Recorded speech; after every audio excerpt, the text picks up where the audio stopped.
पहिली गोष्ट अशी आहे, शरद पवार काय म्हणाले मी ऐकलं नाही, त्यांचं भाषणही मी ऐकलं नाही. त्यामुळे तुम्ही अर्धवट गोष्टी मला सांगून माझी प्रतिक्रिया घेण्याचा प्रयत्न कराल तर ती योग्य होणार नाही. मात्र एक गोष्ट निश्चितपणे सांगतो की ज्या प्रकारे शिखांवर काँग्रेसने अत्याचार केला त्याचा निषेध हा जन्मभर आम्ही करू, शेवटपर्यंत आम्ही करू.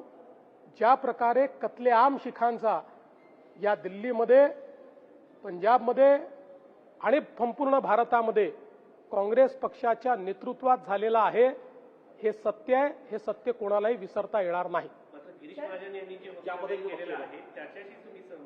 गिरीश महाजनांचं एकूण जर तुम्ही वक्तव्य बघितलं तर हा प्रश्न उठणार नाही. गिरीश महाजनांनी स्पष्ट केलंय, या ठिकाणी जे 90 गुरु आहेत त्यांचा 300वा शहीदी दिवस हा संपूर्ण देशामध्ये साजरा केला जात होता. महाराष्ट्राने त्या संदर्भात गुरु तेग बहादूरजी यांच्या या शहीदी समारोहाकरता मोठे मोठे कार्यक्रम घेतले. देशातले मोठे कार्यक्रम महाराष्ट्रात झाल्यामुळे अर्थातच पंजाबमधनं एक निमंत्रण हे गिरीश भाऊंना आलं होतं की या ठिकाणी आम्हाला महाराष्ट्र सरकारचा गौरव करायचा आहे. त्यामुळे ते त्या ठिकाणी गेले होते. त्यांनी दर्शन घेतलं आणि या कार्यक्रमाच्या पाठीशी कोण आहेत किंवा तिथे कोणाचा फोटो लागलाय, एकतर तिथे गुरुमुखीमध्ये सगळं लिहिलं होतं, त्यामुळे त्याची कल्पना नव्हती.